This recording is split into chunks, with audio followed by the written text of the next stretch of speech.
Bem-vindos a mais um episódio do Palavra de Honra.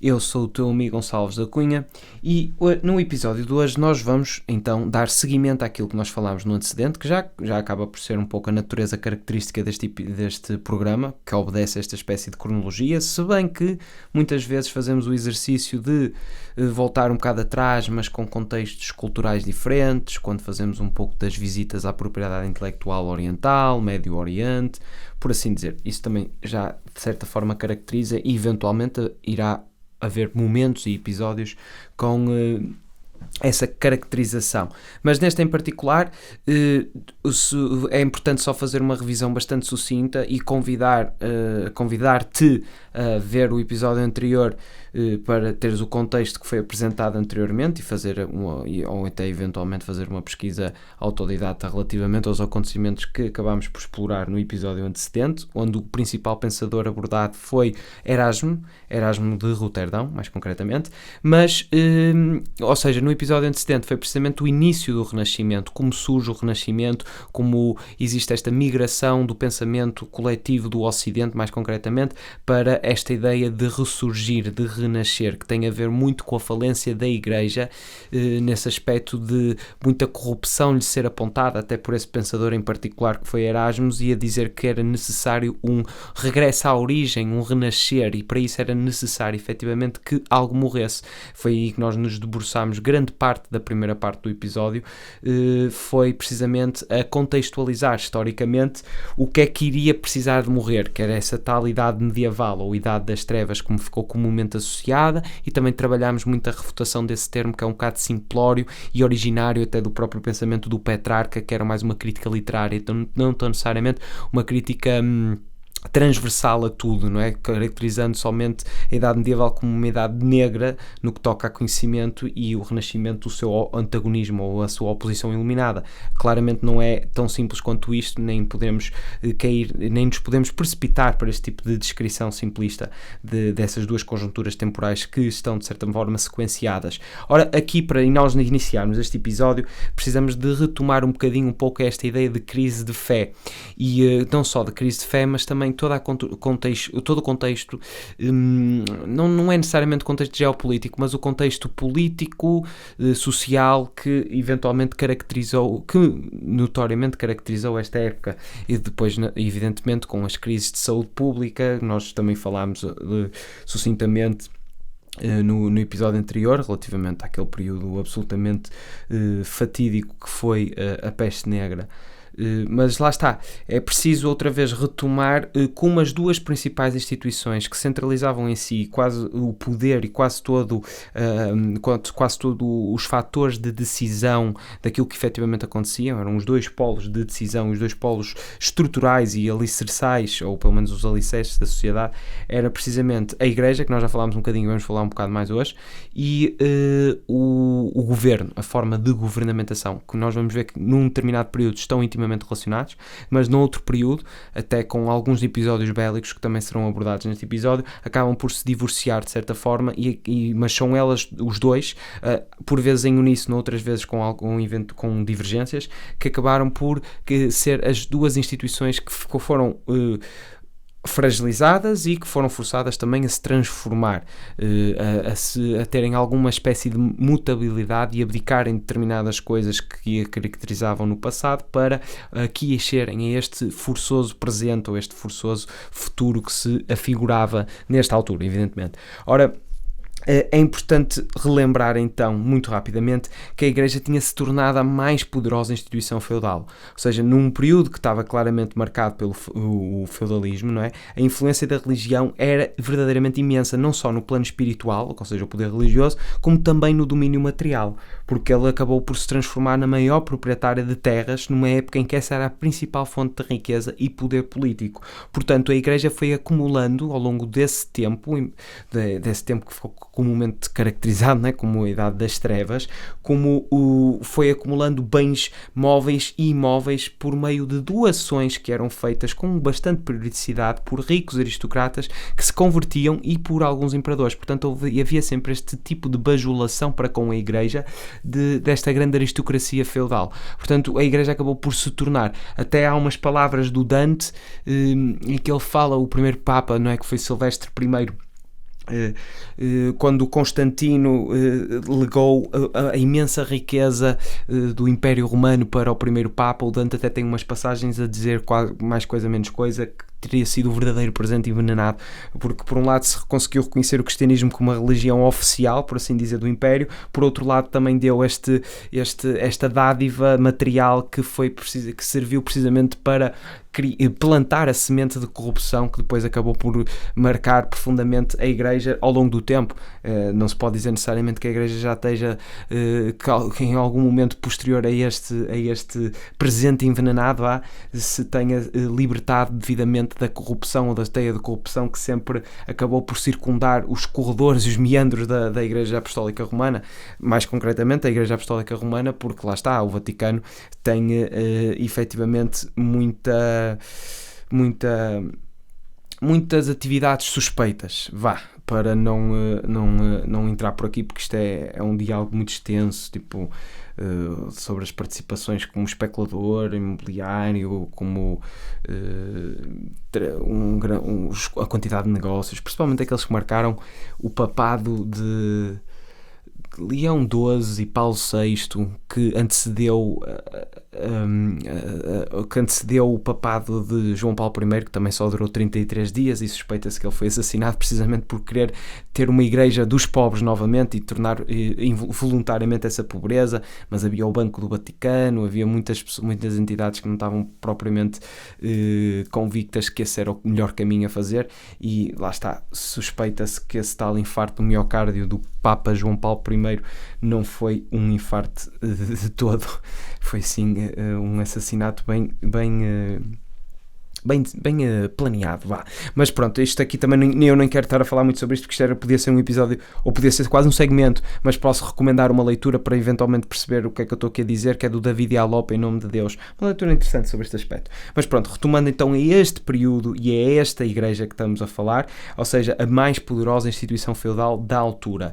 E aqui nós precisamos então de verificarmos aqui um bocado das características da igreja medieval para perceber, ou seja, a cronologia basicamente deste episódio será mais ou menos como isto. Ou seja, nós primeiramente vamos fazer uma caracterização da igreja medieval nesta altura, vamos perceber como a igreja, além da igreja, como o feudalismo e as pressões dos senhores para com o povo, essa relação de opressão conciliada com as pestes, as crises de saúde e as guerras, também os tais episódios bélicos, acabaram por fazer não só acrescentar um sentimento de nação, um sentimento nacional que acabou de certa forma de diferenciar o caminho da nação do caminho e da voluntariedade da igreja. Portanto, esta ramificação ficou bastante evidenciada, que foi estas duas estruturas, estas duas organizações, e depois a revolta e as constantes atividades subversivas do povo para com a tentativa de regressar a esta normalidade antecedente destes períodos todos conturbados. E isso é que levou realmente a minar estas duas instituições, ou pelo menos a pôr um olhar muito mal gastado para com estas duas instituições que ficaram verdadeiramente desacreditadas com um período de instabilidade tão significativo. E isto vai nos dar o contexto necessário para nós podermos abordar o pensador de hoje, que é um dos pensadores mais influentes no que toca à filosofia política, tão influentes que até ainda é um bocado odiado, e o próprio nome dele ainda é utilizado para, de certa forma, adjetivar alguém quando está a ser no sentido pejorativo, quando está a ser algo, quando está a ter um comportamento cínico, um comportamento dissimulado, um comportamento, uma grande variedade de adjetivos que compõem esse espectro pejorativo do qual essa palavra serve para traduzir. Sem mais nem menos, não é? Ou sem mais demoras, estamos a falar do Maquiavel, que é o pensador que nós vamos falar de hoje, consoante o contexto que nós vamos apresentar aqui. Portanto, a igreja medieval, ou seja, no início a organização clerical era bastante simples, ou seja, cada comunidade cristã possuía um bispo, e este bispo era eleito por fiéis. Os padres eram responsáveis pelo ensino da religião e pelas cerimónias, e os diáconos eram responsáveis pela administração e assistência à população. Ou seja, esta era a ideia organizacional do momento. Tínhamos os bispos, os padres e os diáconos. Ora, na Idade Média, os padres dirigiam as paróquias, que eram pequenos distritos, e as várias paróquias formavam uma diocese, e essa diocese era dirigida por um bispo. E as várias dioceses, ou seja, só para continuarem a acompanhar o raciocínio, que estamos a ver aqui uma organização bem mais metódica e bem mais sistemática. Portanto, nós estamos aqui revendo, antes de prosseguirmos, temos as paróquias, que eram dirigidas pelos padres, que eram pequenos distritos, estas paróquias. As várias paróquias formavam uma diocese que era dirigida por um bispo. As várias dioceses formavam uma arquidiocese que era dirigida por um arcebispo. No topo da hierarquia estava o Papa, que era o chefe da Igreja, ou seja, o sucessor de São Pedro, o fundador da Igreja Católica. Depois os métodos de votação, fumo preto e fumo branco, pronto, isto também são particularidades ou pequenas curiosidades que podem sempre consultar só para solidificar um pouco mais a ideia de como a Igreja se organizava e em parte se continua a organizar. Ou pelo menos esta natureza, não é? Ora, a vida monástica, que era a vida dos mosteiros, e as ordens religiosas, que nós já falámos, dos dominicanos, do São Domingos, de Gusmão, o São Francisco de Assis, até o São Bento, já falámos de muitas destas ordens, mas isto é só para fazer uma espécie de uma revisão no que toca a fazer uma caracterização deste período. Ou seja, as ordens religiosas começaram a surgir na Europa a partir de 529, ou seja, no século VI, quando São Bento de Núrcia fundou um mosteiro no Monte Cassino, na Itália, e criou a ordem dos beneditinos. Ora, foi nessa ordem que ele deu origem ao clero regular, ou seja, ao clero dos mosteiros, onde os monges levavam uma vida disciplinada pelo trabalho e obrigados a obedecer às regras, que era o que se dizia em latim regula, da ordem a que pertenciam. Já falámos até de algumas em que os beneditinos tinham que ter essa a grande castidade, não é? Castidade em toda a amplitude da palavra, não é? Ou mesmo dormir assim em celas de pedra, cama de ferro, coisas desse género, tipo, com bastante modéstia, e autoimposta. Ora, lá está, esta tal ideia do voto de pobreza, obediência e castidade que eram as regras de São Bento, não é? Portanto, segundo estas regras, eles deviam trabalhar e orar por algumas horas por dia e ocuparem-se dos pobres, dos doentes e com o ensino. Isto acabou por ser uma das características mais populares deste tipo de clero monástico, que era precisamente visitar os doentes, visitar os pobres. Ainda temos muito desta celebração simbólica em Fátima, quando se lavam os pés dos pobres, que é um paralelismo do comportamento que ficou retratado de Cristo na Bíblia, não é? Portanto, isto é o que estas regras é que serviram de modelo para as outras ordens religiosas que surgiram na Idade Média, como a Ordem dos Franciscanos, que foram criadas por São Francisco de Assis, e os dominicanos, criadas por Domingos de Gusmão. Portanto, a Igreja medieval tinha praticamente o controle do saber. O domínio da leitura e da escrita era exclusivamente dos padres, bispos, abades e monges, durante este período até o período antecedente do Renascimento, que depois acabou por ser um bocado corrompido, porque imaginem o que era a missa ser dada em latim e ninguém entendia latim, só o padre é que podia ler, e houve vários episódios já neste período decadente, nesse sentido de corrupção da Igreja, essa necessidade da reforma, que só surge depois com Martinho Lutero e com o protestantismo e isso tudo, mas que de certa forma foi um caminho aberto por Erasmus, como nós falámos no episódio anterior. Chegavam a haver episódios em que o próprio padre não sabia latim e simplesmente inventava e nem sequer estava a passar mensagem nenhuma. Portanto, havia episódios destes, pelo menos na parte final. Portanto, em 756, aliás, é importante referir também, além da exclusividade do domínio da escrita, não é? É que era nos mosteiros e abadias que se encontravam as únicas escolas e bibliotecas da época. Portanto, vejam só onde estava centralizado todo o conhecimento, pelo menos, e toda a espécie de biblioteca intelectual estava toda concentrada nestas instituições de natureza religiosa. Portanto, estamos a falar estes eruditos, teólogos, muitos deles até já falámos, Tomás de Aquino, Santo Agostinho, ou seja, a esperança de uma vida intelectual era precisamente algo minimamente alinhavado com a Igreja. Tinha que ser, não havia outra hipótese, porque era lá que estava o conhecimento. Portanto, foram os principais responsáveis pela preservação da cultura greco-romana, muito por causa do esforço de tentar conciliar Platão a Jesus Cristo, e depois, posteriormente, com o exercício de Tomás de Aquino, na sua teologia aristotélica, lá fizeram as pazes com Aristóteles, portanto preservaram, não é? E restauraram e conservaram os textos antigos e dedicavam-se a escrever livros religiosos em latim, que era a tal língua oficial da Igreja. Ora, em 756, a Igreja constituiu o seu próprio Estado no centro da Península Itálica, quando Pepino o Breve, que era o rei dos francos, doou ao papado uma grande extensão de terra, passando para a administração direta da Igreja, sob o nome de Património de São Pedro, território que constituiu o embrião da atual Vaticano. Portanto, estamos a falar de Vaticano a ser primeiramente instaurado ou projetado conceptualmente em 756, estamos a falar do século VIII. Portanto, vejam só a antiguidade disto tudo. Ora, aqui, naturalmente, que as coisas acabaram por abalar devidamente, porque a peste negra afetou o imaginário dos europeus, porque trouxe esta ideia da morte como uma inelutável presença no cotidiano. Portanto, havia a crença de que a epidemia era um castigo divino, que era um pensamento que era reforçado pelos castigos que a Igreja Católica pregava aos pecadores desde a alta Idade Média.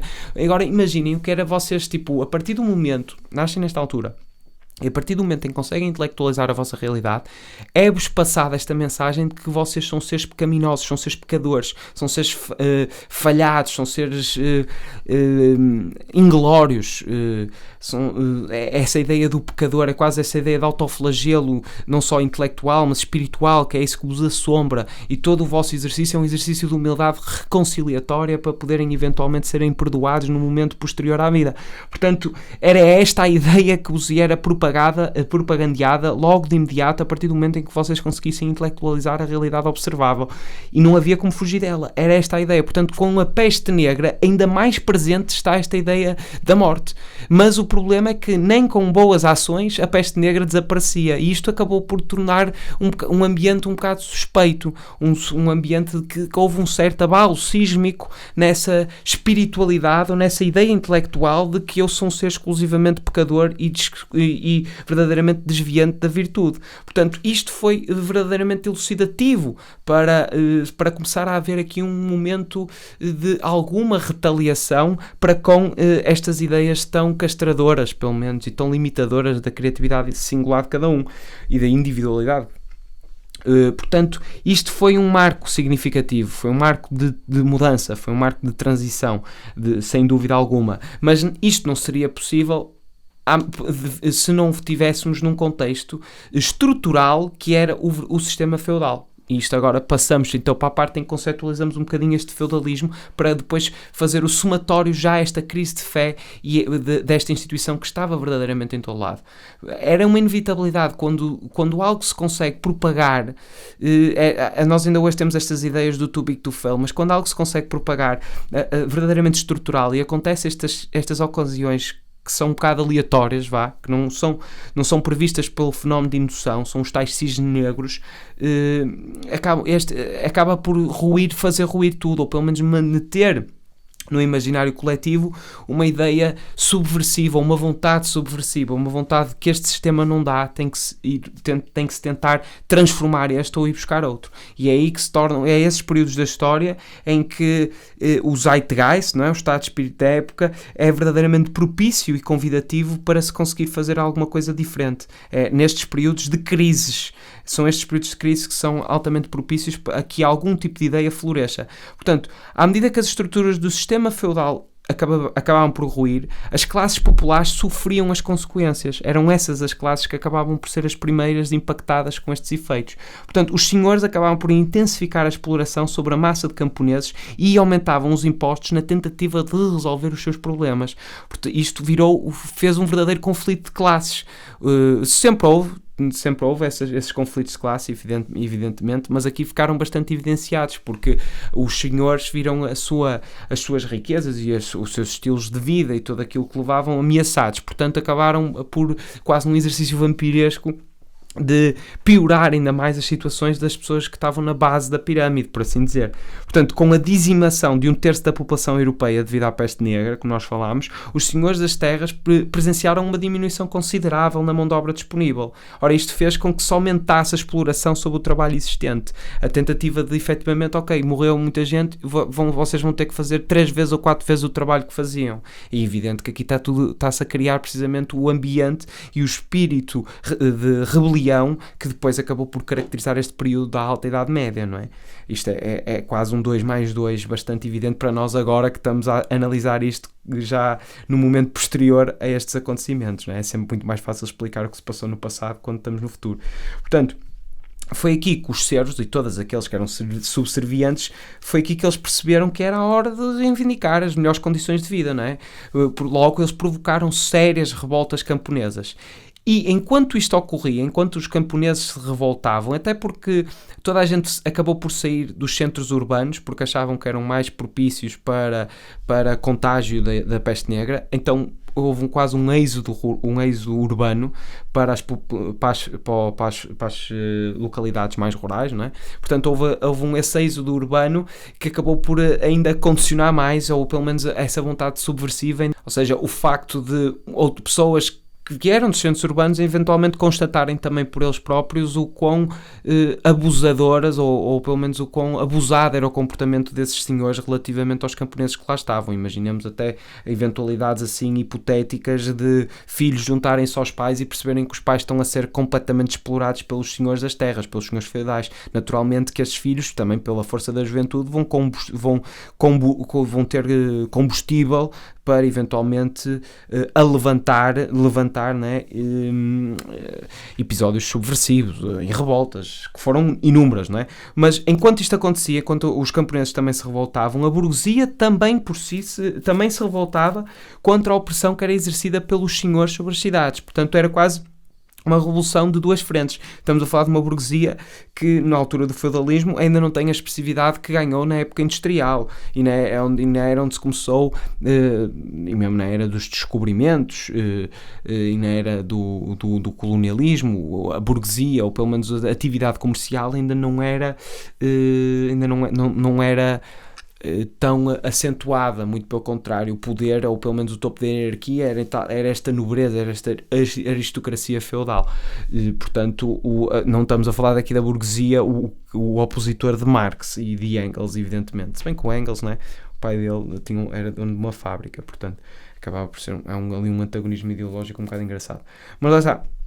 A mortalidade que foi trazida pelas chuvas, pela fome, pela peste negra, foi ainda mais ampliada pela longa guerra entre os reis de Inglaterra e de França, que, entre combates e tréguas, acabou por durar um século, que foi desde 1337 a 1453, e esta foi a chamada Guerra dos 100 Anos, precisamente porque durou 100 anos. Claro que não foi de combate ininterrupto, houve momentos e pausas, mas foi muito parecido, por exemplo, à Guerra do Peloponeso na Grécia, que também teve assim um período significativo, não tão extenso como esta Guerra dos 100 Anos, mas aqui deu pano para mangas no que toca a rivalidades. A rivalidade entre os franceses e ingleses tem esta antecedência histórica gigante, não é? Apesar de terem sido aliados nas duas guerras mais recentes, na primeira... Aliás, não é das duas guerras, é uma guerra, não é? A Guerra Mundial, que teve estes dois episódios da Primeira e da Segunda Guerra, mas acaba por ser semelhante, não é? Já muitos historiadores consideram o episódio bélico como um só, e acho que eventualmente vamos ficar convencidos de que a narrativa é essa, porque não faz sentido caracterizar a Segunda Guerra Mundial sem o contexto da Primeira. Portanto, a Guerra dos 100 Anos, porque é que ela surgiu? E este é outro episódio bélico que veio, de certa forma, contribuir já para uma situação altamente péssima para todas as pessoas que viviam nesta altura. Portanto, isto ainda veio acidentar e vitimar mais as pessoas, porque além das chuvas, da mortalidade, da pandemia, da força e da presença da Igreja, que acabava por dar esta ideia de que são seres pecadores, quer dizer, o ambiente realmente não era um ambiente otimista, assim muito colorido, pelo menos nesta parte da idade medieval. Ora, a Guerra dos 100 Anos surgiu porque o rei da França, na altura, que era Filipe IV, anexou a região de Bordeaux, que era um domínio feudal do rei de Inglaterra. E daí é que provinha grande parte dos vinhos que os ingleses bebiam, que era nessa parte de Bordeaux, ainda hoje bastante conhecida, uma região demarcada. Portanto, deveu-se também às ambições da França e da Inglaterra de dominarem a região da Flandres, que era rica pelo seu comércio e produção de tecidos.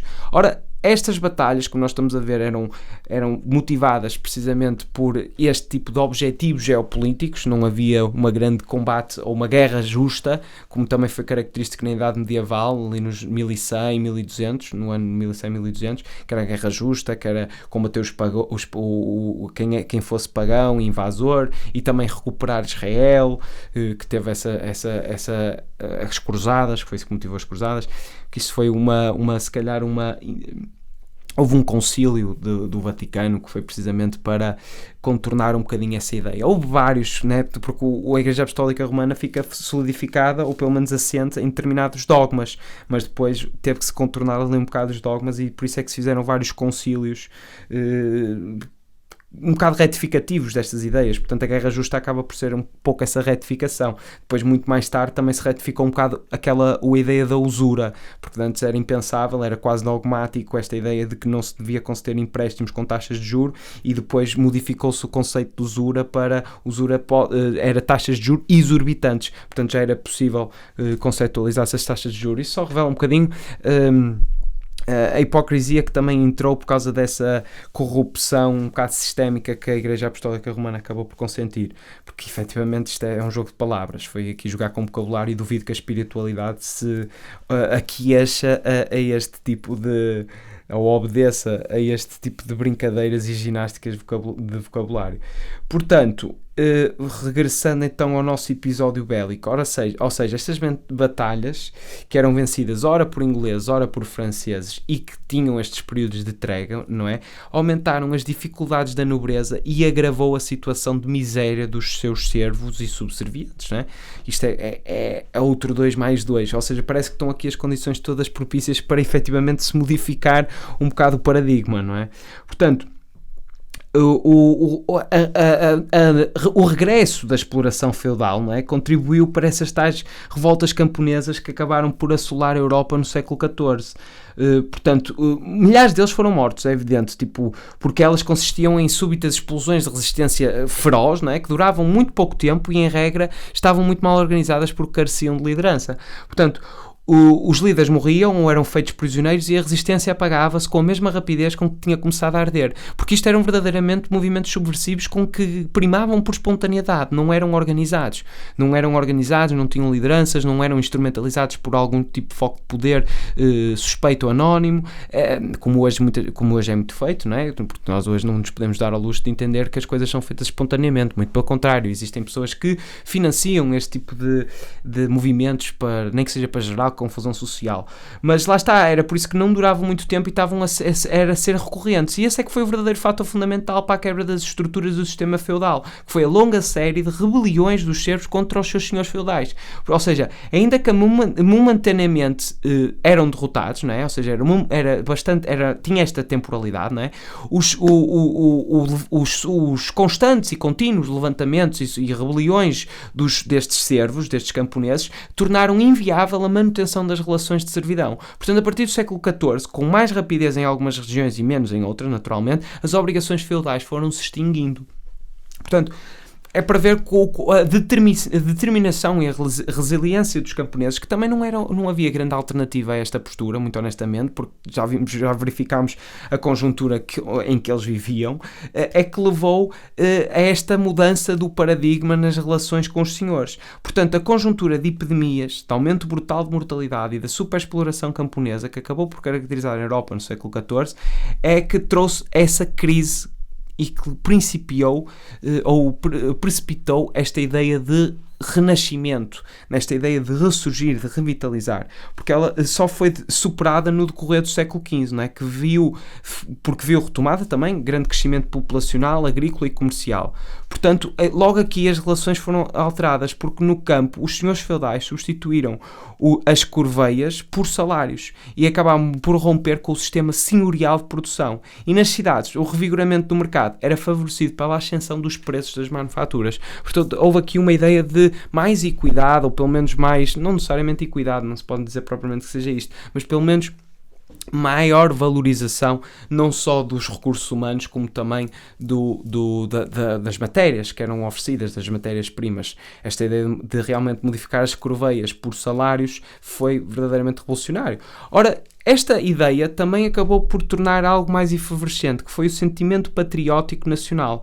Isto sentiu-se durante a guerra e que acabou por unificar tanto a Inglaterra quanto a França. E esta unificação, ou seja, este episódio bélico que a França e a Inglaterra acabaram por ultrapassar, e nós já vimos aqui como, em parte, aquilo que os historiadores consideram ter sido as motivações, naturalmente que isto é uma simplificação, eu tenho que ressalvar porque isto são simplesmente análises sucintas que estão a abranger um período histórico ainda significativamente considerável, portanto isto é uma oversimplification, sem dúvida, mas em parte os historiadores consensualizam que a ideia, o que motivou a Guerra dos 100 Anos, acabava por ser fundamentalmente estas ideias territoriais e estas ideias de acrescentar território que, consequentemente, não é riqueza, era riqueza nessa altura. Mas apesar das motivações serem estas, esta guerra, não é? Este episódio bélico com duas fações bastante distintas, até nos seus valores culturais, é que acabou por fazer efervescer este sentimento patriótico nacional. E isto é que foi o tal que se sentiu durante a guerra e que acabou por unificar tanto a Inglaterra quanto a França. Portanto, este sentimento patriótico nacional também acabou por fazer prescindir um bocado a ideia teocrática da religião, que nós também já falámos em episódios anteriores. Esta ideia de teocracia, esta ideia de comunicação da cidade de Deus com a cidade dos homens, de Santo Agostinho.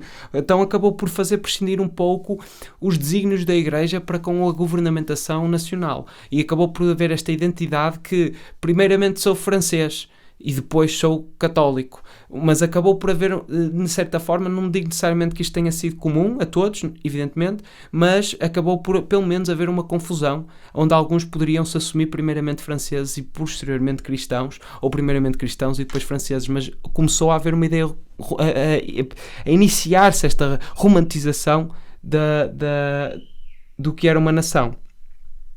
Portanto, o sentimento patriótico acabou por aumentar, apesar da devastação causada no seu solo, não é? A Guerra dos 100 Anos acelerou o processo de transformação da França de uma monarquia feudal para um Estado centralizado. E na Inglaterra, os problemas financeiros e políticos que foram a consequência da derrota, porque temos que considerar a Inglaterra como os derrotados, foi um dos catalisadores que levaria à Guerra das Rosas. E só para dar aqui um bocado de preâmbulo sobre esta situação que foi a Guerra das Rosas, que até é bastante conhecida e que já ficou um bocado popularizada até por aquela série dos Tudors, e que nós até conhecemos minimamente porque também tivemos ali uma princesa de Bragança que até foi casada com o Henrique, mas esta circunstância da Guerra das Rosas originou-se na consequência da Guerra dos 100 Anos e dessa derrota, por causa das tais crises políticas e financeiras que surgiram. A Guerra das Rosas foi precisamente o resultado dos problemas sociais e financeiros que decorreram desta guerra, combinadas com o reinado que era considerado fraco de Henrique VI, que perdeu muitas das terras francesas conquistadas pelo seu pai Henrique V de Inglaterra. E isto foi severamente questionado pela nobreza, evidentemente. Em tempos de derrota não existe muita bonança. Portanto, este final ocorreu quando o candidato Lencastre, que era relativamente remoto, e Henrique Tudor derrotou o último rei de York, que era Ricardo III, e assumiu o trono casando-se com Isabel de York, filha de Eduardo IV e sobrinha de Ricardo III, com quem ele combateu, no intento de unir as duas casas.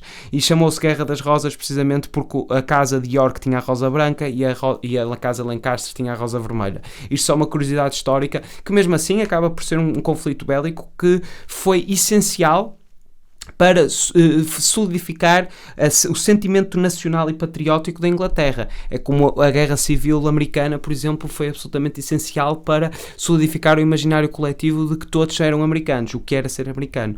Portanto, é sempre importante, e nós vemos isto como recorrente na história, esta ideia de um conflito bélico anteceder pelo menos uma harmonia nacional ou uma harmonização do espírito patriótico. Ora, as duas instituições que organizavam a sociedade eram a Igreja e o Governo, e elas acabaram por sair um bocado desacreditadas, ou pelo menos a necessitar de algum tipo de transformação. A Igreja, nós já vimos até como ela surgiu, essa ideia de transformativa, com Erasmo, já vimos isso, e agora vamos falar então do pensador de hoje, que é Maquiavel. Maquiavel teve precisamente essa preponderância, mas foi na transformação do pensamento político, no pensamento de como ajudar um governo a conseguir ser mais eficaz. Pode ser um eufemismo utilizado aqui, porque efetivamente o Maquiavel, apesar de tudo, ainda é uma das pessoas mais incompreendidas e odiadas na história, por assim dizer. Tanto é que o seu nome, maquiavélico, ser-se maquiavélico, ainda é um nome com uma natureza bastante pejorativa. Ora, a verdade é que o Maquiavel foi um dos mais originais pensadores do Renascimento, e apesar de ser uma figura brilhante, mas também algo trágica. Ora, durante os séculos XV e XVI, o seu nome era sinónimo de crueldade. Vejam só, era isso que estávamos a falar. E em Inglaterra o nome tornou-se ainda mais popular, nomeadamente o diminutivo Nick, para nomear o diabo. Ou seja, isto é suficientemente esclarecedor de que o facto, ou pelo menos assim ficou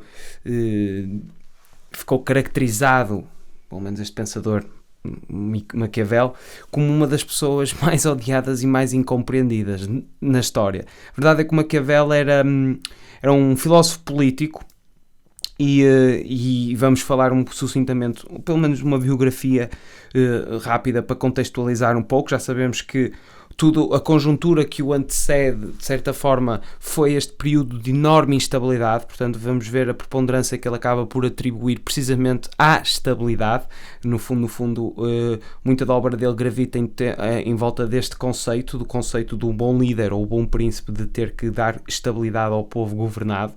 E é esta a conjuntura que, de certa forma, caracteriza o tempo onde ele, apesar de tudo, foi um período de grande esplendor cultural em Florença, mas tem este antecedente histórico, e o que levou até a revisitar um pouco a inventividade política do Império Romano, pelo menos dessa época em geral. Portanto, a fonte deste engano, ou seja, o engano, refiro mais concretamente ao facto de ele ser tão odiado e incompreendido, é que o mais influente e lido tratado sobre o governo, nomeadamente o Príncipe, essa obra dele, é o tal pequeno livro que tentou criar um método de conquista e manutenção do poder político, e foram essas interpretações, muitas das vezes até erróneas ao longo da história sobre os conceitos dele, que acabaram por dar essa ideia de um dissimulado, uma espécie de teatro político. Isso, claro que não foi abonatório, não é, nesta recriação histórica desta presença, ou pelo menos deste pensador.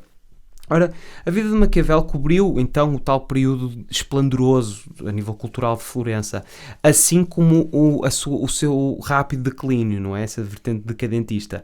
Ele acabou por ser uma personagem até bastante presente e coincidente com aquele período dos Medici, que também já falámos um bocadinho sobre ele na primeira temporada deste programa. Portanto, no segmento da desconstrução do dinheiro, seria inevitável falar sobre a ascensão do dinheiro sem referir a influência dos Medici nesse período.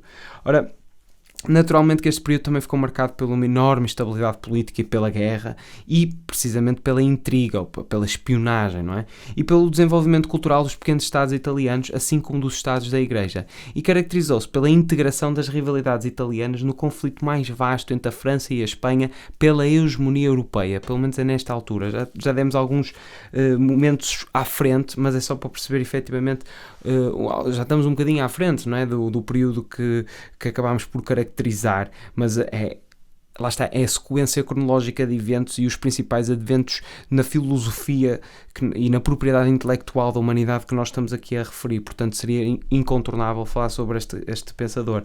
Ora, neste momento em particular, que estamos a falar da última parte do século XV, né, e primeira metade do século XVI, foi um período que era principalmente caracterizado entre as grandes rivalidades entre a França e a Espanha, e havia esta enorme presença, não é? A presença das cidades-estado italianas, não é? Portanto, a vida de Maquiavel de facto começou no princípio deste processo, ou seja, em 1469, quando Fernando e Isabel, os reis católicos, não é, ao casarem e unificarem as coroas de Aragão e Castela, deram então origem a essa monarquia espanhola.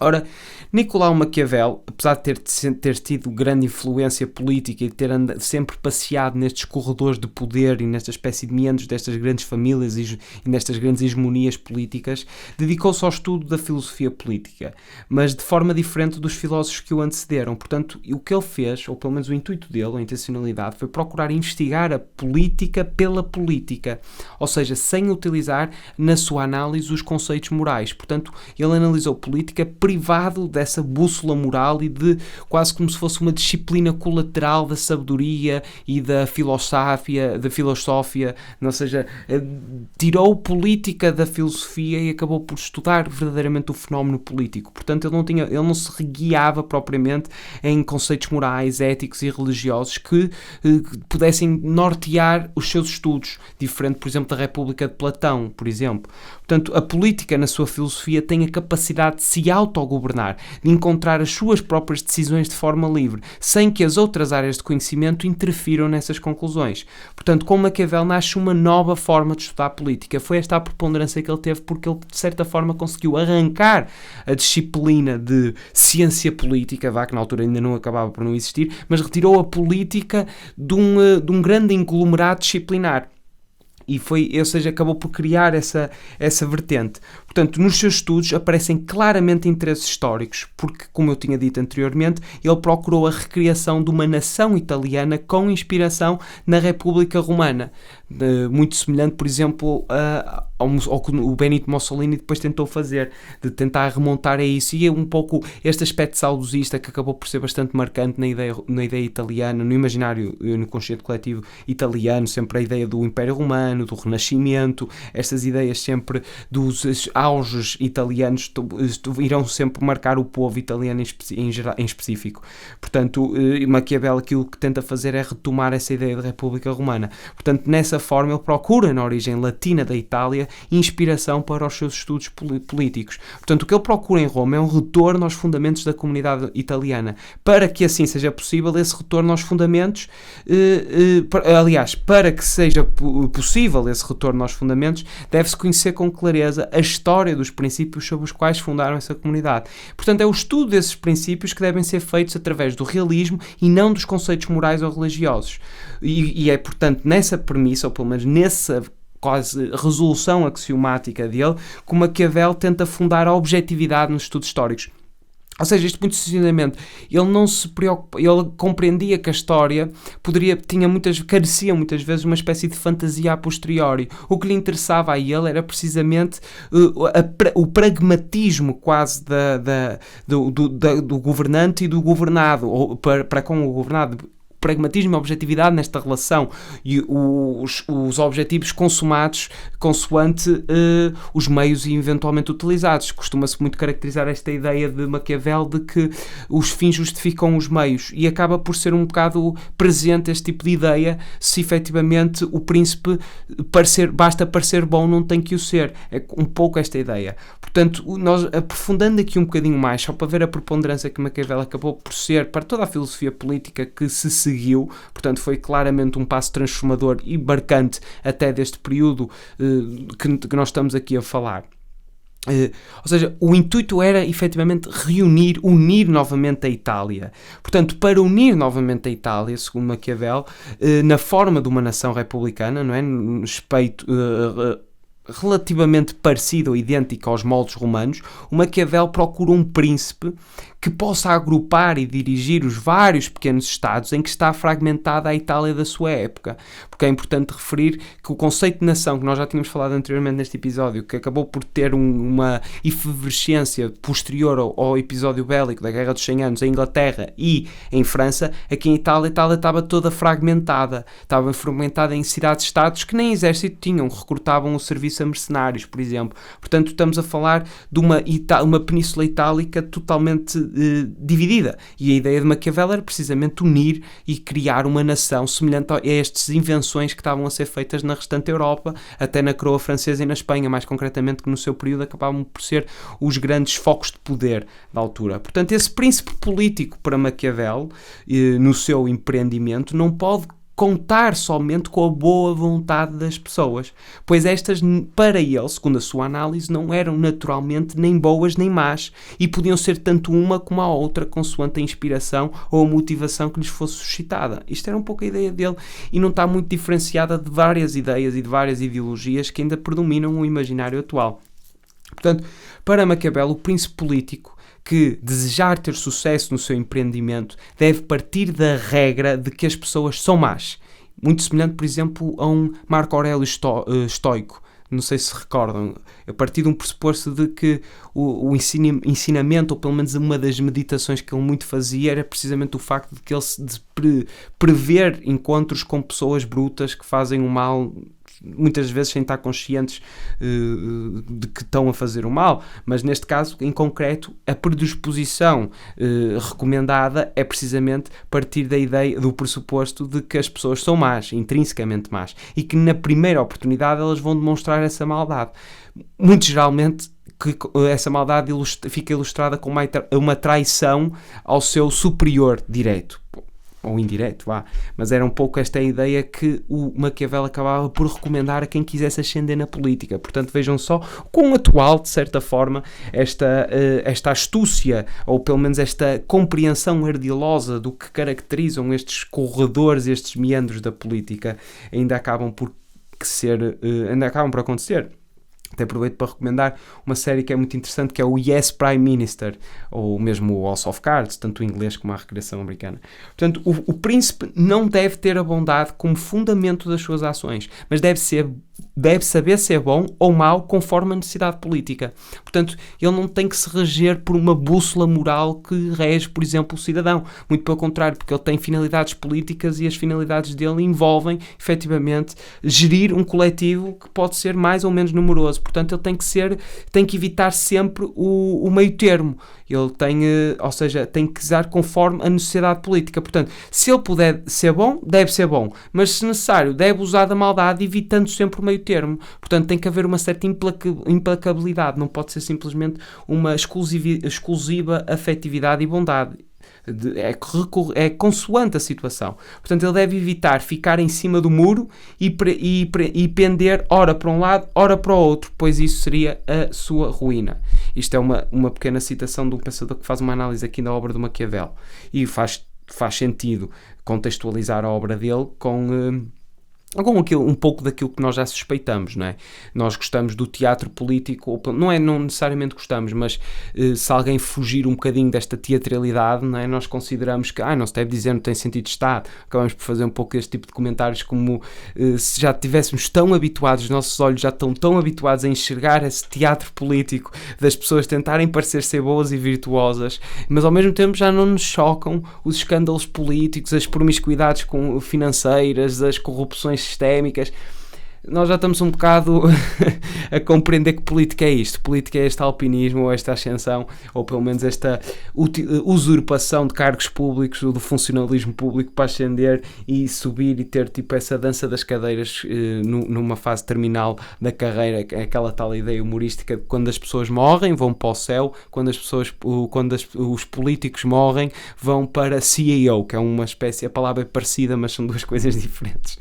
Portanto, lá está, esta tal ideia. Portanto, a política, vista por Maquiavel, justifica-se por si mesma e não deve procurar fora de si uma moral que a justifique.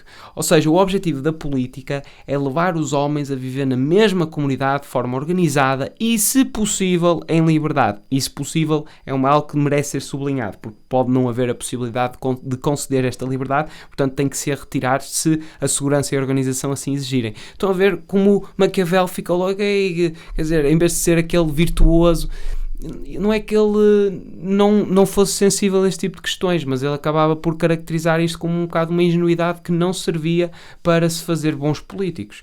Portanto, o príncipe político procura a estabilidade do cargo e procura manter-se no poder. E esta ideia de estabilidade é central para o pensamento de Maquiavel, não só pela conjuntura dos seus próprios tempos, mas com tudo aquilo que antecedem os tempos dele. O período de instabilidade que foi o final da Idade Medieval e que precipitou o início do Renascimento e mesmo o momento do início do Renascimento. Portanto, vejam só os finais do século XIV, século XV, como a instabilidade toda acabou por gerar esta enorme modificação no paradigma, mais concretamente até na filosofia política, por causa de quão desacreditadas estavam as duas instituições predominantes, que era a religião, a instituição da Igreja, e o governo, os senhores feudais, a nobreza, as monarquias, que também foram contestadas, o fervor do nacionalismo, que acabou por fazer abdicar um pouco a ideia teocrática e a mandatória exclusividade governativa da teocracia e da Igreja. Portanto, é central esta ideia de estabilidade para Maquiavel. Portanto, para ele, o príncipe tem que ser virtuoso. E aqui Maquiavel não utiliza o conceito cristão de virtude, mais uma vez, com esta ideia de divórcio de religião, com algum tipo de laicidade, começa a estar aqui presente, porque a virtude para ele é o conceito grego pré-socrático, onde virtude é vitalidade, força, planeamento, esperteza e capacidade de se impor e profetizar. É um pouco esta ideia que também, depois, passado algum tempo, Nietzsche volta a retomar, de tirar um pouco essa apropriação cristã do conceito de virtude, com aquilo que antecedia mais o conceito grego. Virtude era o bom, era o poder, era o que te faz forte, não era necessariamente a exaltação da fraqueza. Não é isso que é virtude para Nietzsche, por exemplo, da mesma maneira que para Maquiavel também não era. Portanto, o príncipe que tiver essa virtude vai ser dono do seu próprio destino e vai criar a sua própria sorte, que para ele determinava somente metade dos acontecimentos na vida das pessoas, pois a outra metade seria sempre definida pela liberdade.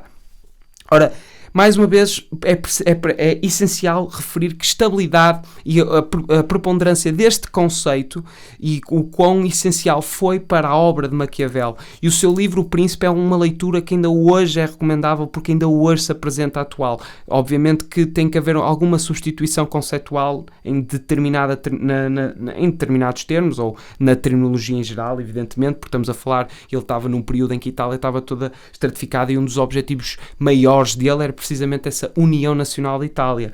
Mas Maquiavel é um homem, um pensador que sem dúvida tinha que ser referido aqui e vem bem sequenciado ao Erasmo que nós falámos no episódio antecedente, precisamente porque este período que o Erasmo acabou por ver como um período propício e capaz de proporcionar uma alteração no raciocínio e na intelectualidade humana no que era o próprio cristianismo, aqui Maquiavel também faz um novo olhar e uma nova visão do que deveria fundamentar os princípios políticos. E com isto, isto é essencial fazer